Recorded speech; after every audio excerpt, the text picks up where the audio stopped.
Halo teman-teman semua, perkenalkan nama saya Febri Saputra, NIM 1902-60026 dari Prodi Administrasi Bisnis, mahasiswa Universitas Maliku Saleh. Pada kesempatan kali ini saya akan memaparkan tentang perubahan organisasi dan manajemen stres. Selamat menonton teman-teman semuanya.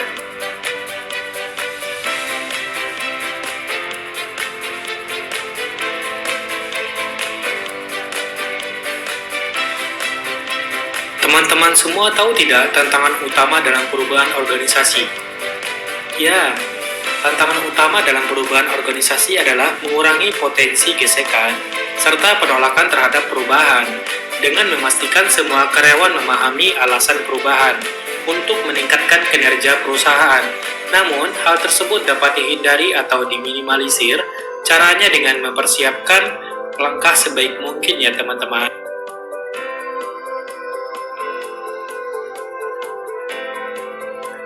Nah, selanjutnya masalah dalam perubahan. Banyak masalah yang bisa terjadi ketika perubahan yang akan dilakukan. Masalah yang paling sering dan menonjol adalah penolakan atas perubahan itu sendiri. Istilah yang sangat populer dalam manajemen adalah resistensi perubahan. Penolakan atas perubahan tidak selalu negatif, karena justru karena adanya penolakan tersebut, maka perubahan tidak bisa dilakukan secara sembarangan. Ada beberapa hal sumber penolakan atas perubahan. Yang pertama yaitu kebiasaan. Kebiasaan adalah sesuatu yang kita lakukan berulang-ulang setiap harinya, sehingga kita nyaman akan kebiasaan kita tersebut, sehingga membuat kita menolak atas perubahan. Dan yang kedua, rasa aman. Jika kondisi sekarang sudah memberikan rasa aman, dan kita memiliki kebutuhan akan rasa aman relatif tinggi, maka potensi menolak perubahan pun besar. Yang ketiga, faktor ekonomi. Faktor lain sebagai sumber penolakan atas perubahan adalah soalnya menurunnya pendapatan seseorang. Dan yang keempat, takut akan sesuatu yang tidak diketahui. Sebagian besar perubahan tidak mudah diprediksi hasilnya. Oleh karena itu, muncul ketidakpastian dan keraguan. Dan yang terakhir, persepsi. Persepsi cara pandang individu terhadap dunia sekitarnya. Cara pandang ini mempengaruhi sikap seseorang. Ada beberapa cara untuk mengatasi penolakan atas perubahan. Yang pertama yaitu pendidikan dan komunikasi. Penolakan dapat dikurang lewat komunikasi dengan para karyawan untuk membantu mereka melihat logika perubahan. Dan yang kedua, partisipasi. Sebelum melakukan perubahan, mereka yang menentang dapat diajak untuk berpartisipasi dalam proses keputusan dengan asumsi bahwa peserta mempunyai keahlian untuk memberikan sumbangan yang berarti.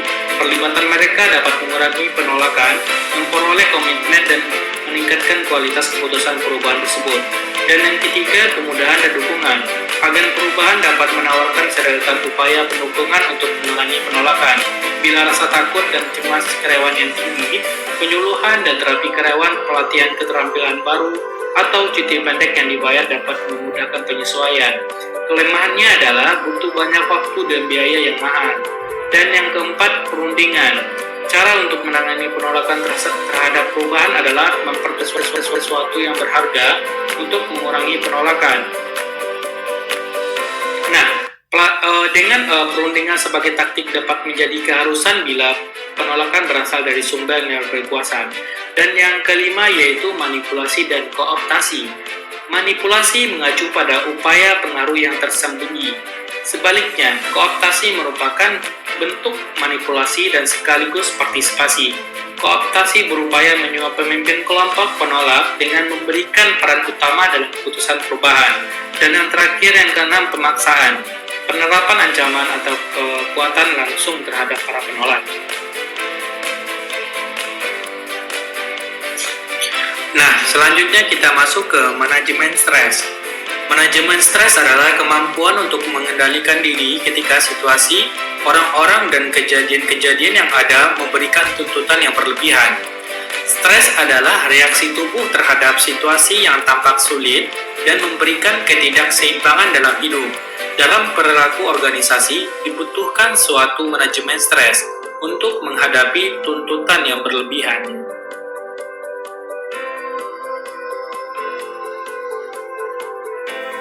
Ada 3 reaksi psikologis terhadap stres. Yang pertama yaitu kecemasan. Respon yang paling umum merupakan tanda bahaya yang menyatakan diri dengan suatu penghayatan yang khas, yang sukar digambarkan dengan emosi, tidak menyenangkan dengan istilah khawatir, takut, jantung yang berdebar, keluar keringat dingin, dan tekanan darah tinggi dan susah tidur. Dan yang kedua, kemarahan dan agresi. Perasaan jengkel sebagai respon terhadap kecemasan yang dirasakan sebagai ancaman merupakan reaksi umum lain terhadap situasi stres yang mungkin dapat menyebabkan agresi. Dan yang terakhir, yang ketiga, depresi. Keadaan yang ditandai dengan hilangnya gairah dan semangat, terkadang disertai dengan rasa sedih.